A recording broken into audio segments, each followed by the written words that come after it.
இங்கே இந்த பையனும் மெக்கானிக் ஷெட்டில் வேலை பார்த்துக்கிட்டு இருக்கான். வீட்டில் அவங்க ஒய்ஃபு வந்து காசெல்லாம் வந்து ரொம்ப கஷ்டப்பட்டு தான் மேனேஜ் பண்ணுறான். அவன் வீட்டுக்கு வந்துட்டு சாப்பாடு பொறின்னொன்னே அவள் சாப்பாடும் சாம்பாரும் எடுத்துகிட்டு வந்து வைக்கிறா.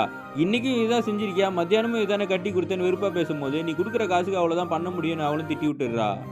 அடுத்த நாள் இவங்ககிட்ட ரேஷன் கம்மியாக இருக்குது, ஒய்ஃப் மட்டும் சாம்பாரே கட்டி கொடுக்குறா. இவன் வேலை செய்கிற இடத்துல அதை ஓப்பன் பண்ணி பார்த்து டென்ஷன் ஆயிடுறான். இருந்தாலும் பரவாயில்லன்னு ஒய்ஃப்காக பூவெல்லாம் வாங்கிட்டு வீட்டுக்கு வந்து ரொமான்ஸ் பண்ணலான்னு கிட்ட போய்கிட்டு இருக்கும்போது, அந்த பொண்ணு டக்குன்னு டிஃபன் பாக்ஸ் ஓப்பன் பண்ணி பார்க்குறா. உள்ள சாம்பார் சாதம் அப்படியே இருக்கிறத பார்த்த உடனே டென்ஷன் ஆகி இவனை திட்டுறா. வீட்டில் ஒன்றுமே இல்லை, இப்படி கொடுத்தா நீ சாப்பிடாம எடுத்துகிட்டு வந்திருக்கேன்னு உடனே இவனும் கோச்சிக்கிட்டு அங்கேருந்து வெளில போயிடுறான்.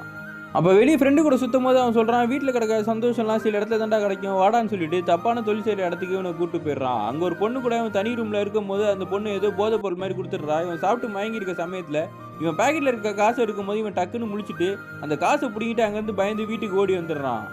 இவன் ஒய்ஃபும் வாங்கிட்டு வந்த பூ அப்போ தான் பார்த்துட்டு அவங்களும் ஃபீல் பண்ணிட்டு இருப்பாங்க. இவனுக்காக ஆசையெல்லாம் சாரி கட்டு அந்த பூவை தலையிலையும் வச்சுட்டு இவனை பார்த்துட்டு ஸ்ட்ரெயிட்டாக அவன் பக்கத்தில் வந்து உட்காரும் போது இவன் பதறி போயிருக்கிறத, என்னடா ஆச்சு உடம்பு சரியில்லையா இங்கே கிட்டவான்னு சொல்லி அவன் தலையை தடவி விட்டுக்கிட்டு இருக்காங்க.